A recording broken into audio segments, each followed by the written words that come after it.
السلام علیکم، میں ہوں آپ کی ہوسٹ سمینہ، اور آج میں آپ کے لیے لے کے آئی ہوں ایک کہانی جس کا عنوان ہے ماں کی دعا۔ کسی شہر میں ایک غریب بیوہ عورت رہتی تھی۔ اس کے 2 بیٹے تھے۔ وہ غریب عورت محنت مزدوری کر کے دونوں بیٹوں کی پرورش کرتی تھی۔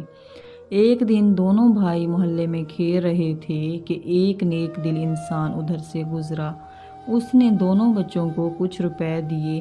دونوں بھائی پیسے لے کر بہت خوش ہوئے اور کھانے کی چیزیں خریدنے بازار چل دیے۔ بڑے بھائی نے چھوٹے بھائی سے کہا، تم ان روپوں کا کیا لوگے؟ چھوٹے بھائی نے کہا، میں تھوڑے سے پھل خریدوں گا۔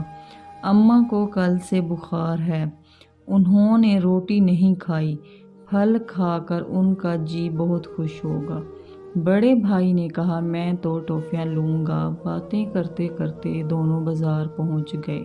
بڑے بھائی نے اپنے پیسوں کی ٹافیاں خریدیں اور ان کو جیب میں ڈال کر مزے سے کھانے لگا۔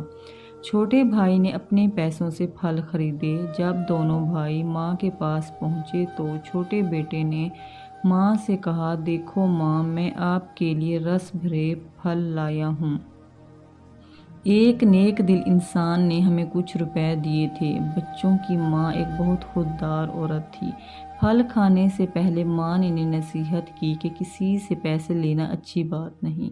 خودداری اسی میں ہے کہ انسان روکھی سوکھی کھا کر گزارا کرے۔ تاہم ماں نے اسے دعا دی کہ خدا تجھے خوش رکھے۔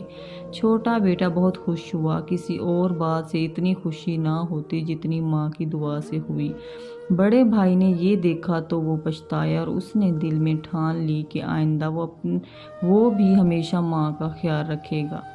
یہ تھی ایک چھوٹی سی کہانی۔ اگر آپ کو میری کہانی پسند آئی ہے تو میرے چینل کو سبسکرائب کیجیے گا، لائک کریں، شیئر کریں اور بیل کے آئیکن کو پریس کریں۔ نیکسٹ کہانی میں ملیں گے، تب تک اللہ حافظ۔